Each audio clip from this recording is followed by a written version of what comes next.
Fancy front door. You will almost always replace the front door with or at least paint the one that's there because it is a good, hardcore, solid door. And please put brand new hardware on it. It's going to be rare when you're going to buy a house and keep the hardware that's on the front door. And if you do, it's because you're trying to cheap out. Hardware makes the door. And me, I like the shiny gold handles, and I want a shiny gold kick plate at the bottom of the door. It is gorgeous. Gorgeous. Especially on your lower end properties. You guys know what I'm talking about? You can go down and you can buy a big old, just nothing more than a big gold plate. About this thick, it goes across the bottom of your door. Then you match it with gold handles, gold hardware, gold locks, and maybe a gold knocker. Beautiful. It's just beautiful. And then you put a mailbox out there beside it, and then you put one or two brand spanking new lights there on the porch. Now you got a couple of shutters on each of the windows. Maybe you've stuck a bay window sticking out now, brand spanking new white vinyl bay window. Now you've got a nice looking front yard with new sod or good looking sod. And now you've got the front of the house decorated up with shrubberies and plants and pine bark and brand new timber sitting out there. And you got great big wooden letters on the front of the house. Are you with me? Yes. And we haven't even gotten inside the house yet. But now we want to go in, don't we? New windows. I'm going to tell you, the more houses I renovate, the more I just decide to replace them and get it over with. Windows really make a house. Do not let anybody put aluminum windows in your house. The white vinyl ones cost the same price and they look so much better. I think the last three houses I've renovated have all had new windows. Remember my $65,000 house? All brand new windows. All brand new windows. I just do it. So how much do windows cost? In the South, they're $100 installed. Installed. On the average. In the North, $150 because they need double hung windows. Install. You know what an average size window costs at Home Depot? The white vinyl window that comes with the whole thing comes with a screen and all. You know what the average one costs? $60. $60. The rest of it is labor. Now, taking out a whole window from its frame and leaving a hole in the wall and putting a new one in there looks like an awful lot of work to you guys. But it's not. It's not a lot of work. And $40 labor for doing that is more than enough. On the average, I'm telling you, in the South, windows are $100 totally installed, and in the North, $150. Now, windows, some are big and some are small, aren't they? Yes? Yes. So what's the definition of average? Some will cost more and some will cost less. When we're all through, $100 a window. So don't be going into the bathroom and saying, well, this is just a little window. I'm only going to put $50 in there for that one. No. $100 throughout. And that's nice white vinyl windows with screens.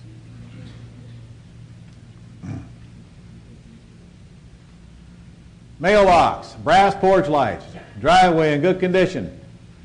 Concrete, $2 a square foot, laid.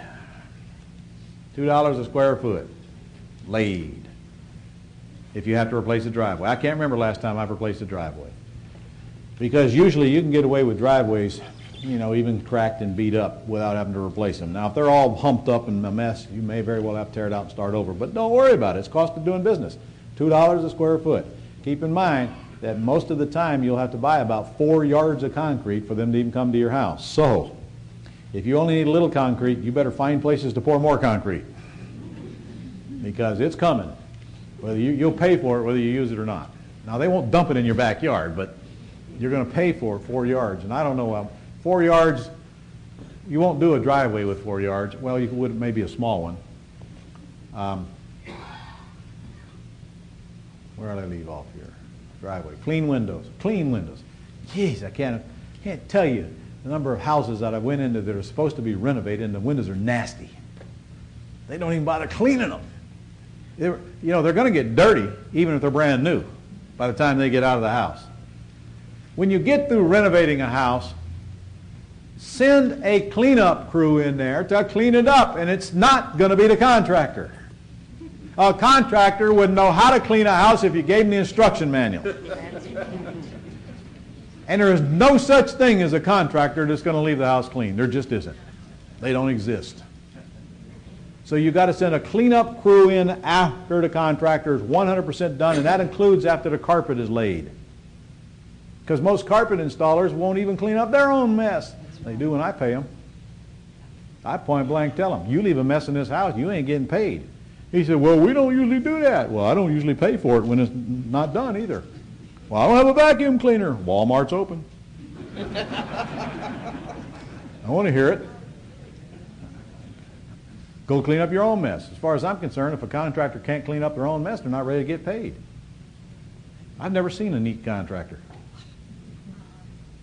Never. Ever. I've never seen a neat contractor. And I've never seen one that really, truly cleans up after themselves when they get through. If they exist, I can tell you right now, they own the market. Because they're weird. And if you are a contractor and you listen to these tapes and you're in this room, you know, all you've got to do is all that stuff the rest of them won't do, and you'll have your hands full of business. In other words, imagine this, a contractor who actually returned your calls, then showed up to give you the bid when they were supposed to, then gave you the bid the next day or two as they lied to you and told you they would, then actually got to the job on time, my God, and then completed the work as agreed in writing with materials that look good, and then cleaned up their mess when they were done? Do you think a contractor like that is going to have a hard time finding work? A contractor who will do that has more work than they can possibly handle because word of mouth will get around so fast. However, how many of you think you're going to go out and find contractors like that? In a perfect world, we don't live in a perfect world. I can tell you that right now. Central heat and air. I would not renovate a house in the South without central heat and air. It's not even a question. Central heat and air is going in my $65,000 semi-war zone house. Central heat and air goes in every house I renovate down here. Up in the north, if I'm up in North Dakota or Upper Michigan or whatever, probably don't need central air, but I certainly need central heat. So you'll have to use your own judgment there. Central heat and air in a 1,200 square foot single story house costs $2,500 installed. You pay any more than that, you're getting ripped. Now, can I spend $5,000 for the same system if I want to? Sure. All you got to do is call the contractors in the yellow pages with the big square ads, and you'll pay $5,000 for that $2,500 unit. And is that not applicable to everything else on this board as well? Yes. New or like new roof. A like new roof. Or new roof. If you're replacing a roof, and you're going to be replacing a lot of them. If you're replacing a roof on the property, and all the average model is about 1,200 square feet, you should not spend more than $1,500, $2,000 tops to replace that roof. 1,200 square foot house now. If you're spending any more than that, you're calling the wrong guy. He's got too much overhead and you're paying for it. It doesn't cost that much to replace that roof.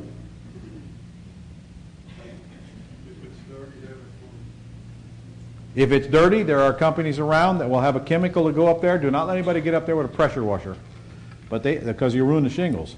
But they have a chemical that they can just wash that roof down with now and cleans it up if it's dirty.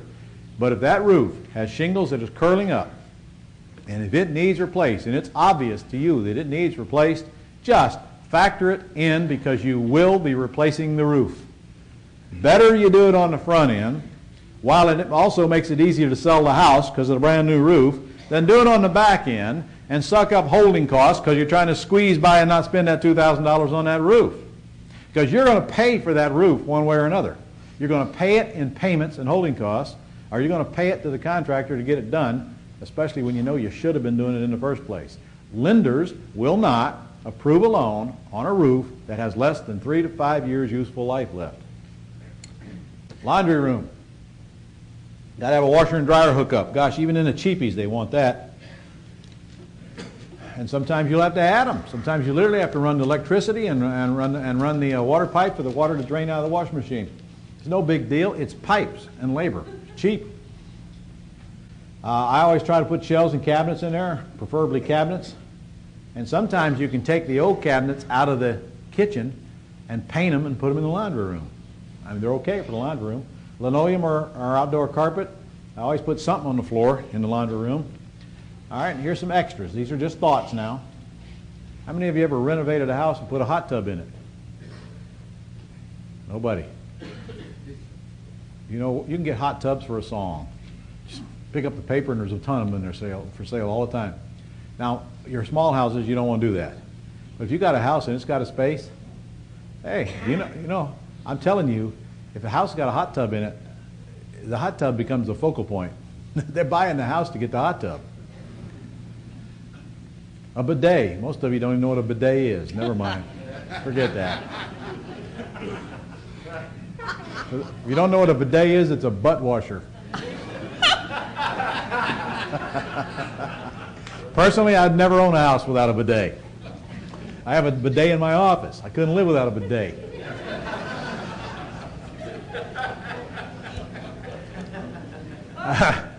Glass entry beside the front door.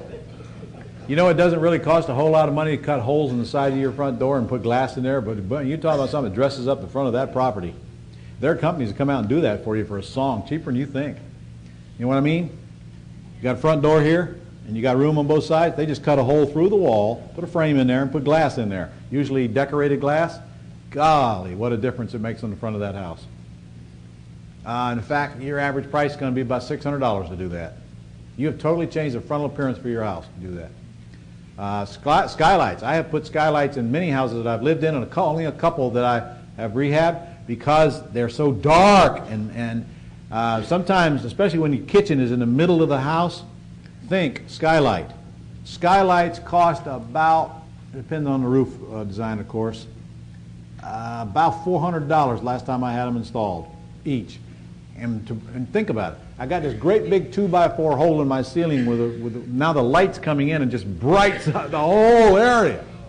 A skylight will make or break, especially a dark, dingy house. And it's something for you to consider when you run across them like that, because you will. Security system. You're going to be renovating houses in your lower dollar markets. You very well might want to put a security system in it just to protect your own investment. I have renovated many houses where I had to turn on the electricity and get a phone line put in just so I could have a security system put in there just to protect the place. I could tell you stories you wouldn't believe. Renovating properties, and sometimes not in such bad areas. In fact, I remember renovating one time a brick house, and it had burglar bars across the big front window, and we put new carpet in there. They took the burglar bars out of the front window and went through there to get the carpet. So anytime I have a situation where I feel like vandalism is a problem, I've learned to call one of the security companies who will install the equipment for free if you just agree to the $24.95 a month or whatever it is monitoring. All I do is call one that will allow me to transfer that contract to my buyer when I sell the house. I don't want to be forced to pay that thing for any. If I'm going to sign a contract, it's got to be transferred. Anybody who buys your house is going to qualify to take over that burglar alarm monitoring. They're going to want to anyway. So I put the alarm in there free. They come out and install it for free because all you need is the basics. And then I make them put stickers all over the place, burglar alarm, burglar alarm. And before they leave, I tell them, go ahead and turn the horn on and let it blow about 8 minutes. I want all the neighborhood to know that the house is wired and it's hot and it's got a horn. Because where do most vandals come from that vandalize these houses? The neighbors. The neighbors of the neighbors' kids. I want them to know it's hot, and I want it to be hot. And if they do break in, I want the police department called. And I tell you what, you do that, you will not have any problem with vandalism. I've never had a problem with vandalism after I install a hot security system in the property. After a while, I got on the cheap side, and I got so I wouldn't even put the security system in. I just put stickers all over it. It seemed to work, but I never really tested it to its nth degree. So far, we have gotten all the way down through the system, including getting them rehabbed, getting them ready to sell. Now, we got to find somebody to sell them to. And more importantly, we got to get the check in our hands so that we reap the rewards for all this work that we've done so far. But just for the heck of it, let's go back and recap what work we've done so far.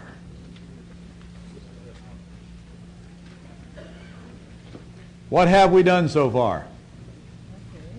We have found the house. We have put it under contract. We have got the title checked. We have done a little due diligence, which frankly takes less time to do than it did for me to go down the list.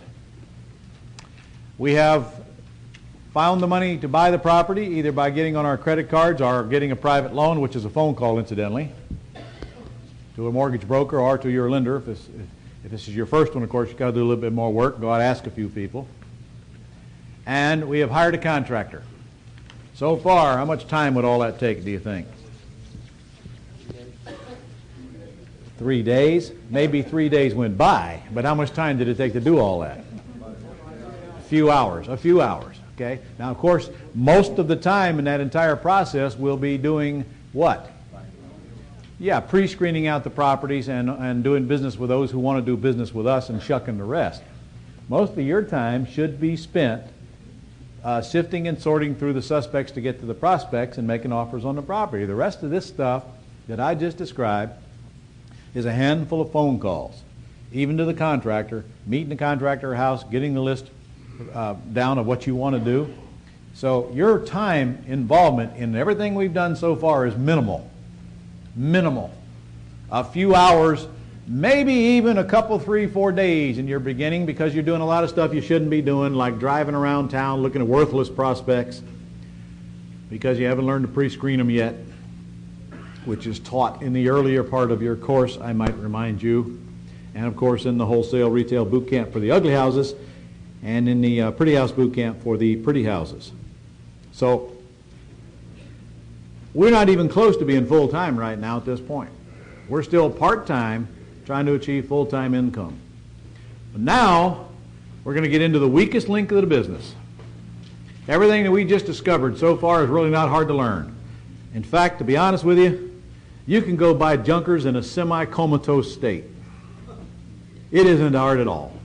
It isn't hard to learn how to estimate repairs. It isn't hard to learn what to offer. And it isn't hard to get the money once you get past that first beginning hurdle and get that airplane off the ground and get it into momentum going.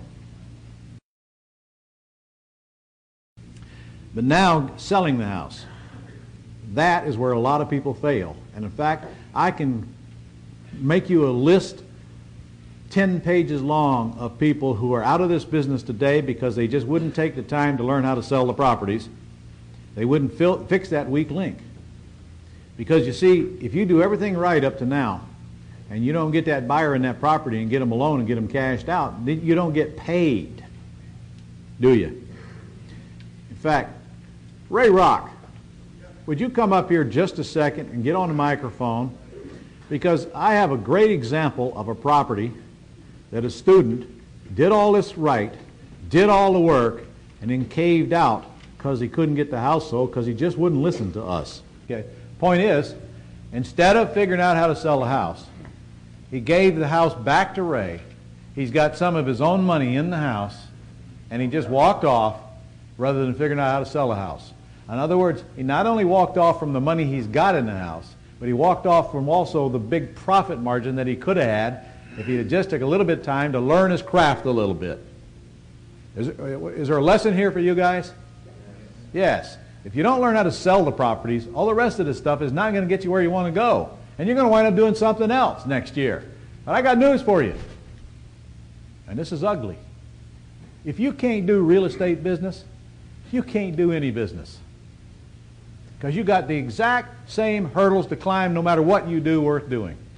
No matter what business you get into, there's always stuff that is new and foreign to you that you got to learn how to conquer or you're not going to make it to the top. And selling houses should be the easiest part of your business. And if it's not, you screwed up. And that's all that's wrong, is you. Thank you, Ray. Give Ray a hand. All right.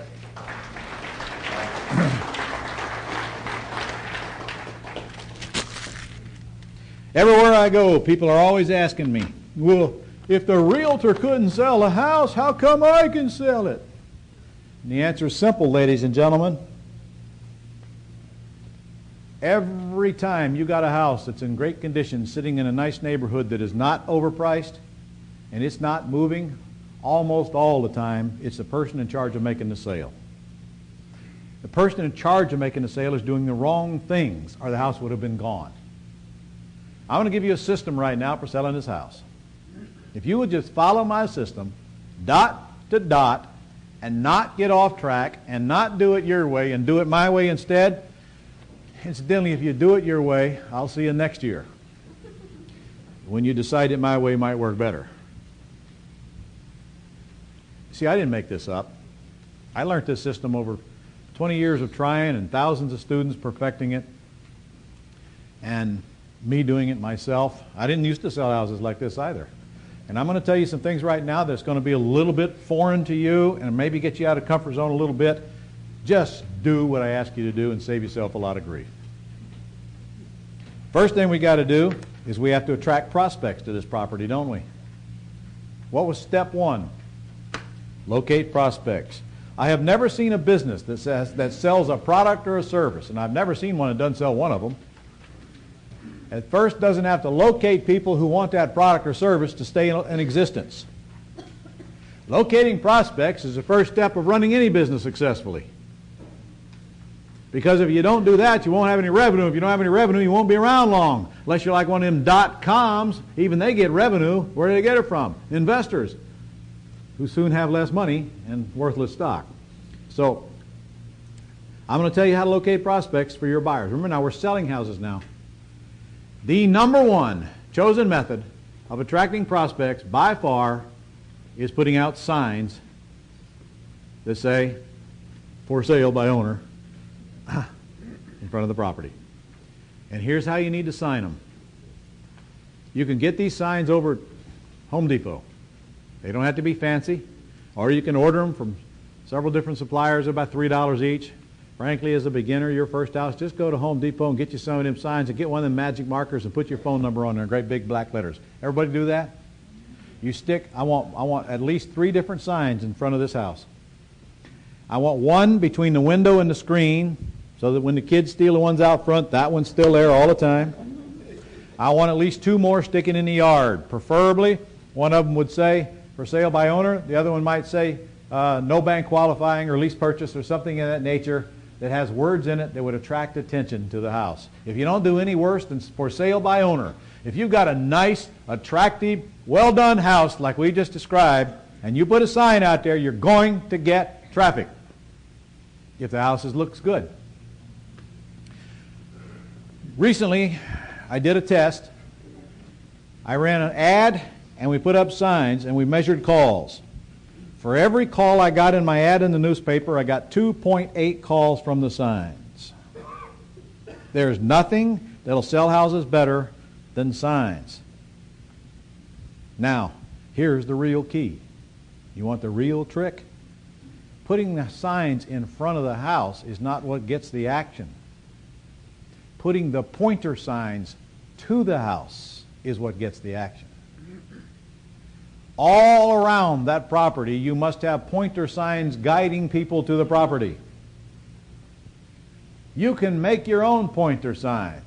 I would get fluorescent cardboard, make an arrow out of it, put house for sale on it in ugly black marker, and then put your phone number on it. You should always put your phone number on your pointer signs.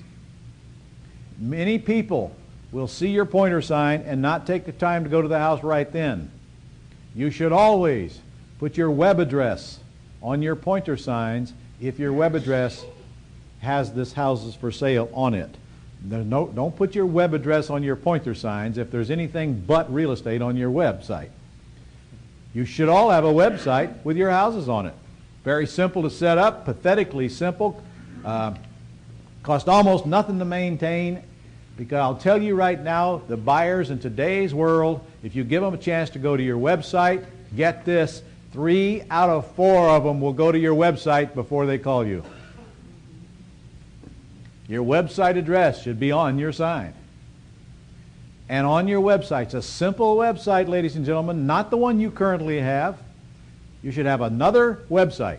If you need one, websites are cheap. And all you need on this website is pictures of your property, description of your property, and an application for your prospect to fill out and email to you if they're interested. No, this is not a fancy deal we're talking about here. But that website gives you credibility. That website tells your prospect you are for real. Plus, it's a non-threatening way for them to go on there and take a look at his property. If you're doing this correctly, you'll have pictures of your property all the way in, out. Let them take a virtual tour on your website just by clicking the mouse. Anyway, I want pointer signs to the house, fluorescent pointer signs. Ugly. Ugly fluorescent pointer signs. With a phone number on them, directing them to your property that has 2 or 3 signs in front of the house. Got it? Every single house. Now here's the bad news about signs. They come up missing. Especially your pointer signs. You must take a trip to your house no less than once a week to re-sign your property. Don't get upset if somebody steals your signs, because they're going to steal your signs. It's not a question of when, it's if. Not if, it's when. So you might as well get a bunch of them while you're getting them. Now, can you imagine pointer signs from all directions driving people to your house? On that sign should be your phone number where they can reach you personally.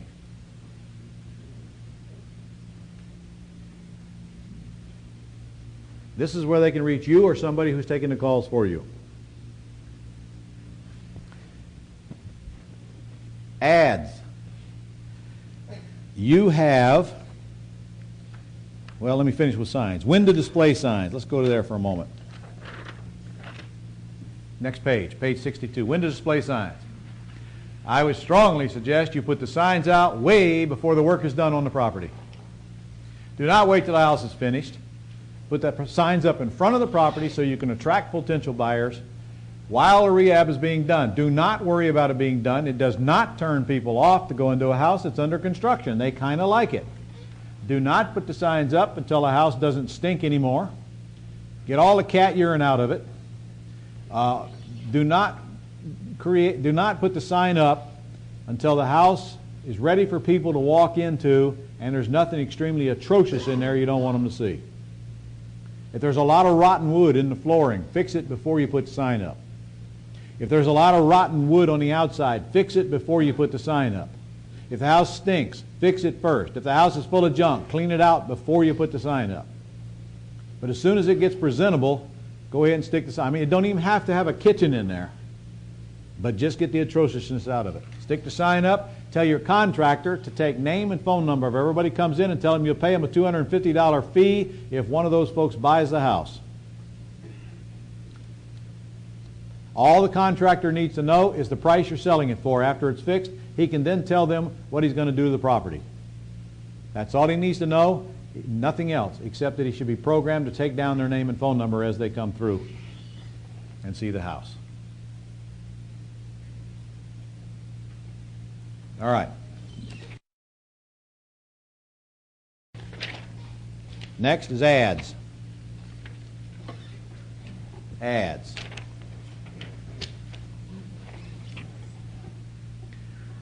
Here, now we're getting into marketing, and marketing is a little known subject by most people. Most people can barely spell marketing. People out there really understand what marketing is. And in fact, I'm going to tell you, the more you learn about marketing, the easier it is going to be to create revenue in your life, no matter what you do for a vocation or a business. All businesses hinge on marketing. Without marketing, there is no business. Somebody has to drive revenue. And marketing is the machine that drives the revenue. Sales is the machine that collects the revenue. In you guys' case, you are the marketing and sales department of your organization. In addition to be the accounting, the AR, and the AP, and all those other, you are it. In fact, you are CEO and the chairman, the secretary, and all those other officers. But there is no function in that entire description more important than marketing. Because if the revenue is not coming in at the top, all the rest of those services are needless and worthless. When you are driving sellers to you, you must understand that's nothing more than marketing. I have a 3-day boot camp on just that called Guerrilla Marketing for Real Estate Entrepreneurs, followed by a 2-day boot camp on selling houses fast, like we're discussing. In either case, buying or selling, you must get a flood of suspects contacting you that you can pre-screen and get down into prospects. Running ads in the newspaper is one of the tools you are probably going to use to get those suspects coming at you. But many people think the purpose of an ad is to sell a house. There's only one purpose of an ad in any publication, anywhere in the world, for any product or service. And what is it? Get them to call you. The ad does not sell the house. The ad only prompts the suspect to call you. And that's all it's supposed to do. So, in order to get suspects to call you, you must create a unique selling proposition, or a USP, to put in your ad. What is the problem with all of those realtor ads? Can you tell one from the other? They all look alike, don't they? Especially those ones in the Sunday paper where all the pictures of the realtors are in there and all the pictures of the houses in there, and they all just one big black blob on paper, it looks to me. I mean, what do those pictures in those newspapers look like? Big black mess. That's all you can see. And that's marketing? That's not marketing. That is a gross waste of marketing dollars. That's what that is. But that's how realtors are trained to sell houses. You are not going to do that. First, you're not going to waste money on marketing that is not trackable, so you know exactly what kind of results you're getting with every dime you're spending. Second, you're not going to do what everybody else does. Third, you're going to create marketing that drives prospects or suspects in because the unique selling proposition is within your marketing piece. That unique selling proposition is what will prompt that individual to make that phone call. When you're running ads to sell houses, that unique selling proposition is only a couple, 3 words that must be in your ad, and there's a list of them up there in front of you. Things like no down payment, no money needed. When you understand exit strategies clearly, you'll be able to run that feeling comfortable that those are in there, even though you intend to cash out of the property. Owner financing, lease purchase, rent to own, no bank qualifying, one of our favorites. Owner will help, we'll take trades, buy owner. All of those are USPs, or unique selling propositions, that do nothing more than get the phone to ring. Then it's up to you to process that suspect from there, and that's where most people fail, right then and there. Most people waste more deals than they harvest tenfold because of their inability to handle that incoming call and get it to a conclusion and capture all of the people that can qualify for a house if the seller just knew what that meant. If the seller, you, doesn't know how to get that job done and what's available to get that buyer in that house, then obviously the buyer's not going to know, so you just waste another prospect. What do most people do? Most sellers and most realtors are looking for that perfect buyer with credit and down payment, aren't they? Yes? Yes. Yes, they are. They're trying to put that round peg in that round hole. But when you can take that square peg and put it in that round hole, the whole world is your oyster. The whole world. So the more flexibility you have on the back end, the more ways you can sell a house, the easier it becomes to market that property. But even if you only require that perfect buyer, it's really nothing more than getting the house ready to go, getting it ready to go, then bringing in enough suspects to get to the bottom of your prospects to the first one that says yes. So, we have got to have a system to make that happen. By the way, there's a note right there. See what that says? Whenever you're going to run an ad in your newspaper, always put a white space above it. Your first line is a white space. You will pay for that white space. It'll cost you the same as a line. If you do that, your ad is already different than the rest of the ads in the paper. The eyeballs will focus right on that ad because of that white space. In effect, your white space is your headline. Now if you have another headline below your white space that says something like no down payment or no bank qualifying or no money needed, your unique selling proposition is at the top of your ad after your white space has brought the focus to your ad. Do you know already you're different than everybody else in the newspaper just by one of those two simple little tools? Your USP should be in bold letters, dark black in other words. Not all capital, just dark black letters. I never capitalize any more than the first letter of each word. All caps are very difficult to read and should not be in your advertising. There's only two words that I use all cap for: cash and free. Cash and free. The rest of them just capitalize the first letter. All right. So we're running an ad. We're taking calls. We're putting out signs. And we're taking calls. There's some sample ads with your USPs on page 64 with your USPs built in. Notice the left-hand column calls for lower income housing ads, the right-hand column calls for moderate income housing ads, and the bottom one's for higher priced ads. You will notice some distinct differences in these properties because they are three different exit strategies possibly for the property. So let me try to explain a little bit. Over here, one that says no, notice it says space and space. I'm putting a white space above and a white space below. Just try it. Pick up your newspaper and look for an ad with a white space above it and below it and see if you don't agree. It'll bring your eyes right to it. That one says no money needed, doesn't it? In a minute, you'll find out why there's no money needed. Can I, in fact, sell that low-income house with absolutely not one dime from my buyer and get them qualified for a loan and cashed out? Yep. Yes, I can. They don't need a down payment. Anybody who thinks a buyer needs a down payment does not understand this business. So if you're out here turning down people because they don't have any money, you're wasting an awful lot of money. They don't need money if they have credit. And they don't need credit if they have money. One of the two is required, but not both. So if I'm running low-income ads specifically looking for people with credit and no money needed is a headline that I very well may choose to use. Now, does that mean that everybody who calls on that ad don't have any money? You think?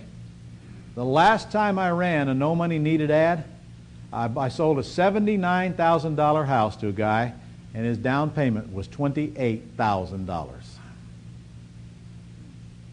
I said, why did you call on the no money needed ad? He says, well, I just wanted to see what it was all about. What is the message there? Correct. No money needed got him to pick up the phone and call. there were at least 200 ads in the paper the same day. He called mine because the unique selling proposition was right there in bold letters. Why did he put up $28,000 when he didn't have to? Because he wanted to get his payment lower. His choice, not mine. I said, well, I guess we can accept that, okay.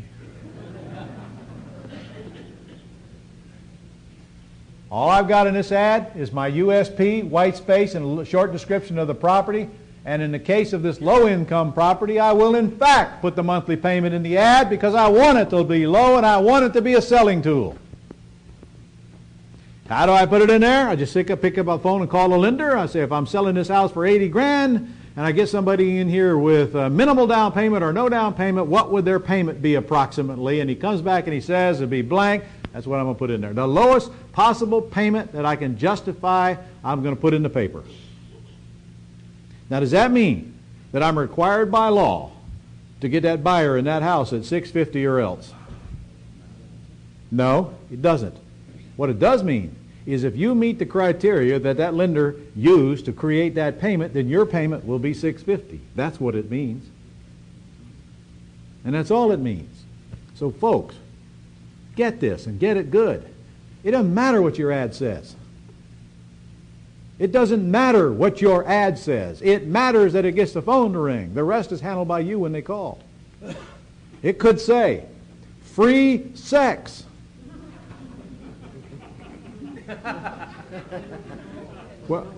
Would it get the phone to ring? Well, how would you handle it? I can handle it. They call me up. What's this free sex stuff? I say, man, if you buy this house, you're going to get more sex than you've ever had in your entire life. And it'll seem free. Doesn't matter what the ad says.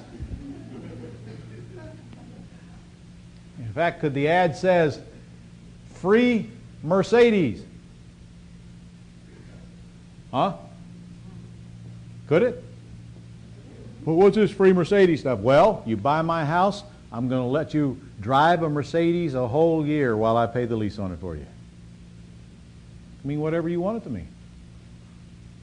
Or, in fact, I had a Mercedes, my secretary bought it, and I offered it with a house one time. I put free Mercedes. It was an 81 Mercedes convertible. I offered it free with a house. Now, I was just going to raise the price of the house enough to cover it.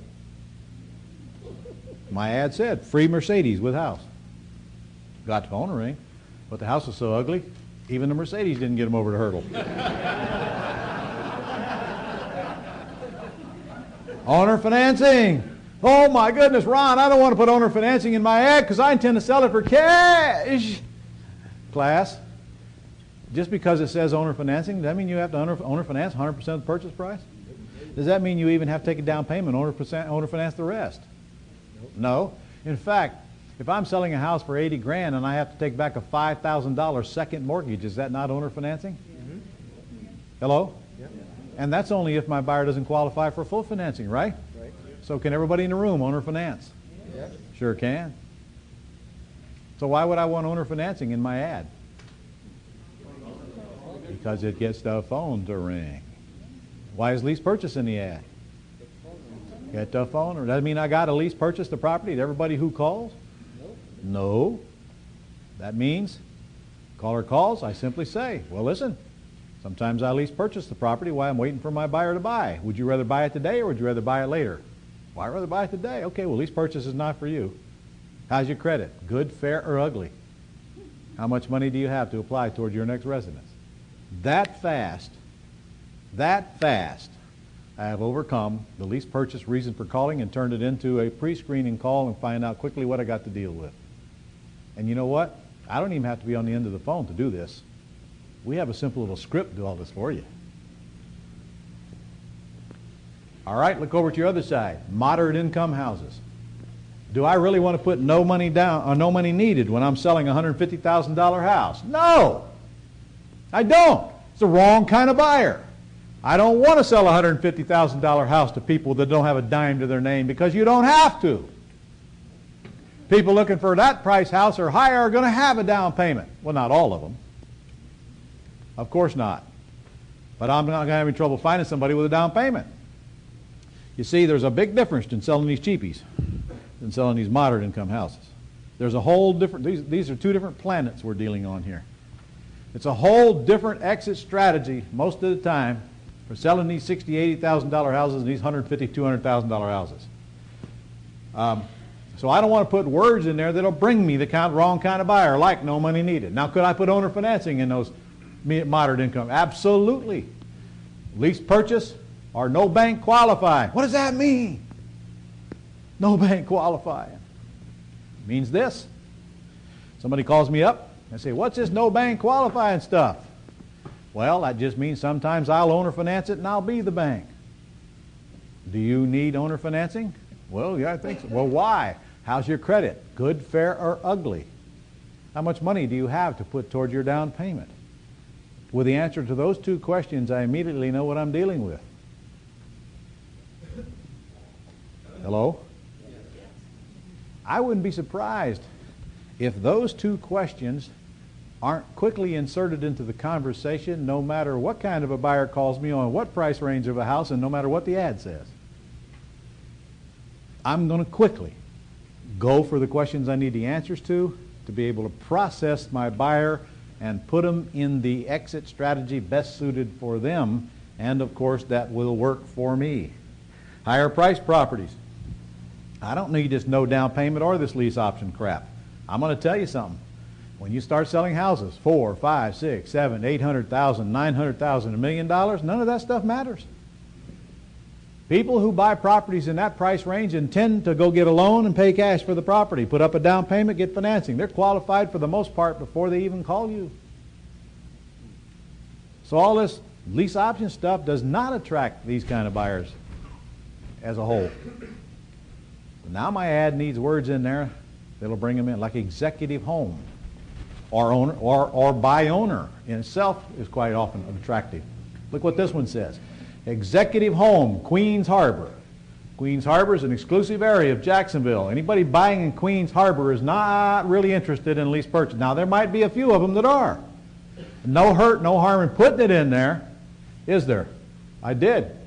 Down here. Watch the ad. Executive home, Queens Harbor, 3,600 square foot, 4-bedroom, 3-bath, pool, spa, 3-car garage.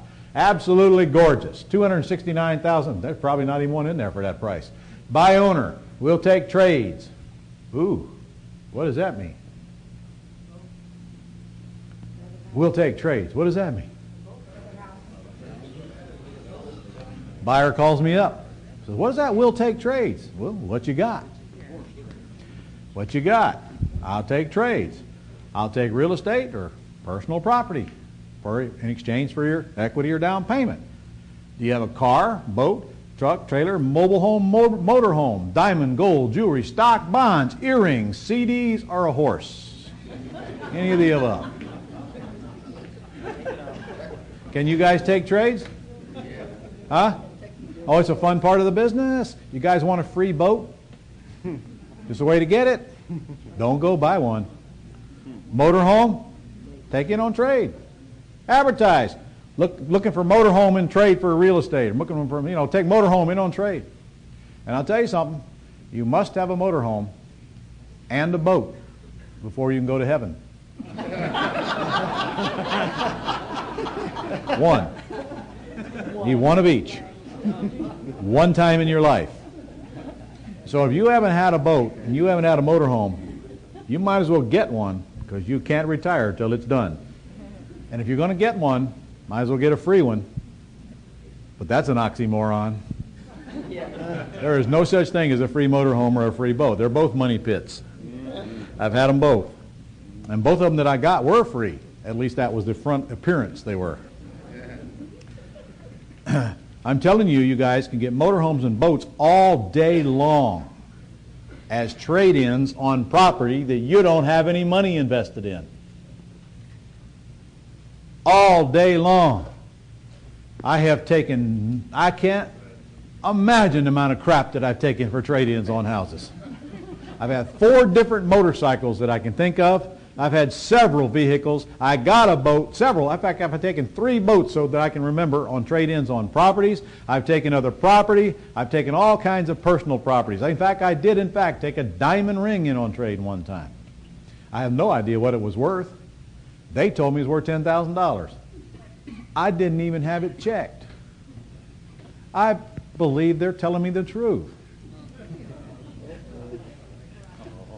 Well, I just the kind of guy I am. I trust them. Of course, the fact that I raised the price of their property 20 grand probably got to the point where it didn't matter anymore. But I told my wife a $20,000 diamond ring. She don't know any different.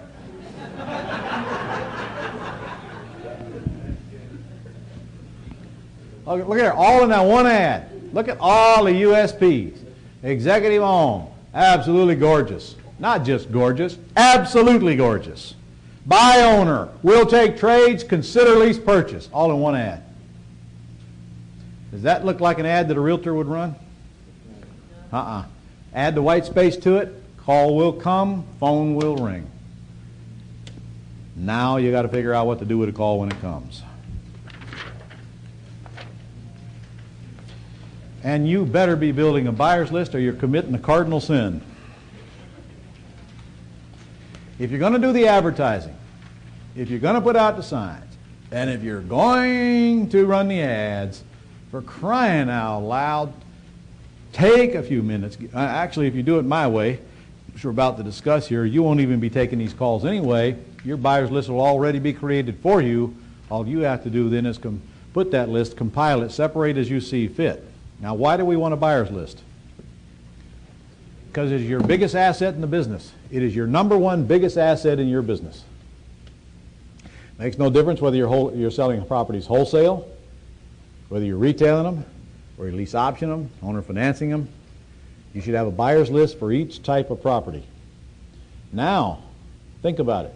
The next time you get ready to put a property under contract or to get the deed, you probably got buyers sitting there waiting for it before you can even. I just happened just yesterday. A seller called us with a house right down the street from our office. And I went down there and we cut a deal. I don't know if we got that contract in writing back yet, but he's got it. He's going to take it to his attorney, let him look at it. I already know who's going to buy that property before I even get it under contract. It's gone, sold. And I won't lay a finger on it. It needs $4,000 or $5,000 worth. I won't touch it. I'll sell it like it is and give them some equity. Probably sell somebody in the building. I mean, this thing's a mile from work. Nice, beautiful neighborhood. 1,200 square foot house, garage, whole works. I mean, it's the perfect all-American home. And it's gone. It's gone. That buyer's list. I mean, so it's an important thing to you. Ray Rock will tell you. Whole lot easier to find a house for a buyer than it is to find a buyer for a house. So if you've got a bunch of people sitting around with either good credit and you know where they want to live and how much they want to pay, or a bunch of money and you know they'll lease option from you, you don't have to worry about selling houses. You need to find them something to put them in. And that buyer's list is very important to you. But what most people do, they'll go ahead and run the ads, put out the signs, send people to the property, hang up, not capture any information. Now the next house comes up, do it all over again. Before you know it, 5 years have gone by, and 4 hours to 6 hours of your day is sucked up answering calls from morons who couldn't buy a house if you gave them the down payment and paid their monthly payment for them. Instead of taking the time to build a buyer's list of those who passed the pre-screening front-end test and compiling that buyer's list, and now when you get a property ready, you just simply call a few people on the list. It's gone. No, what would we rather do? We'd rather keep on spending money on advertising, keep on answering telephone, keep on sucking up our life with worthless details, because we haven't learned the less I do, the more I make. Take time to build a buyer's list. Now we're going to use realtors to sell houses. Wow, that's a shock. I didn't think Ron was going to list his houses and let realtors sell them. All right, here we go. There's some really good news for you. When you get a house ready to sell, you have a couple of choices. You can list it with a realtor, especially if you're a long ways away, or you know you will not be answering the phone, or you know you shouldn't be answering the phone. In fact, many of you in the room is the last person that should be talking to your prospects. How many of you have called a seller or a realtor who is grouchy on the telephone? How many of you have called a seller or a realtor who never called you back? How many of you are a seller or a realtor who is grouchy and never called anybody back? I am telling you, the reason houses aren't sold is because of the person in charge of making the sale. They have to understand marketing, and they have to understand follow-up, and they have to have a personality that's suitable for what they're trying to do. And the lion's share of the folks who are in charge of selling houses have none of that, much less all of that. And if you know in your heart that you're not going to do a good job of it yourself, the best thing for you to do is get somebody else to do the selling for you. You will never hire a realtor who will give this house the focus you will, so don't kid yourself. You'll never hire a realtor who cares as much as you do about getting this house sold as fast, because it's not their money. But if you're going to hire a realtor, here's how I'd suggest you do it, and I have done this numerous times.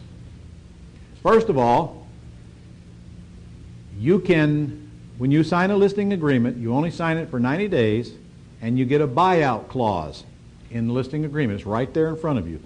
The buyout clause is in that bold print that says, owner may cancel this agreement for $500 anytime during the listing unless agent has a binding agreement pending from a buyer. That means anytime you choose, you can cancel that listing. Because you list it with a realtor doesn't mean you have to stop trying to sell it, but I'll tell you right now, they will want to put their sign in the front yard, and that don't bother me a bit, as long as they're selling it for the same price I am. I send prospects out there, I just simply tell them, don't call that sign out in the front yard or I'll have to charge you more.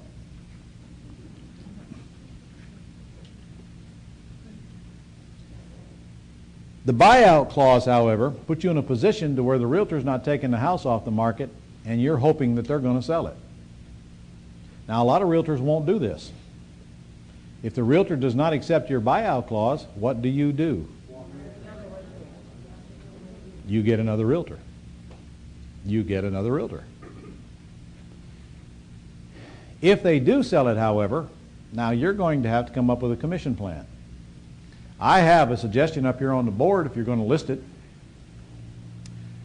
What if they sell it within the first 30 days? You pay them 8%. Golly, that's a lot of money. Well, it is, but you don't get the other percent until they get their 8%, and the faster they get their 8%, the quicker you get your percent. And if you don't have enough in there to give up 8% and eliminate the sales process, remember now, they're also doing the advertising, then maybe you pay too much to begin with.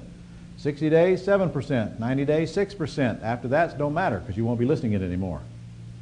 That's one plan, but here's another plan down here at the bottom.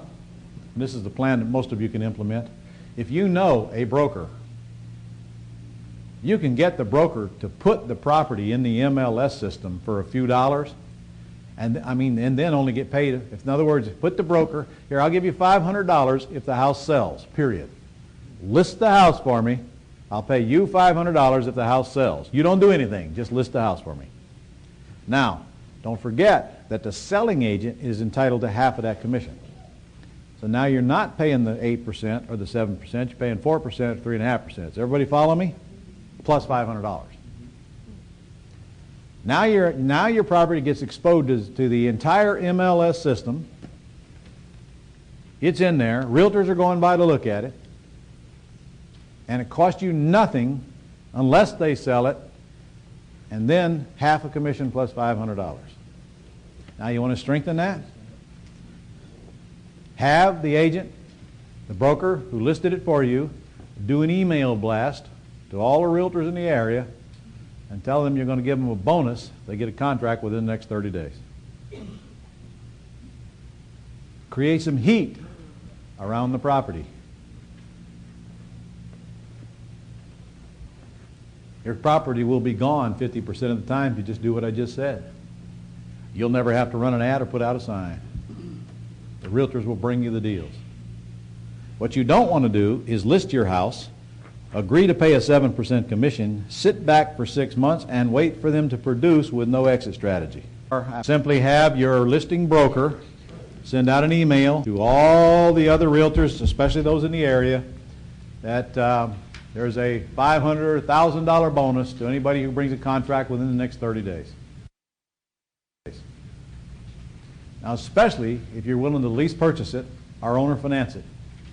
All realtors know that that's a lot easier than selling it for cash. Create heat. All right. Now, we've attracted our suspects. Now, we got to figure out how to get rid of those suspects and get down to the prospects. And that's called pre-screening. What's on your page 67 is a process that took years to put together. If I'd have known this back in the 80s, I'd have been a screaming machine. If I'd have known this in the 90s, I'd have been a screaming machine. I didn't learn it until the late 90s. So I'm going to go down this system with you. You're going to change it and screw it all up anyway. But at least I know I've done my part. Laid it out for you. And then you can go home and do it your way.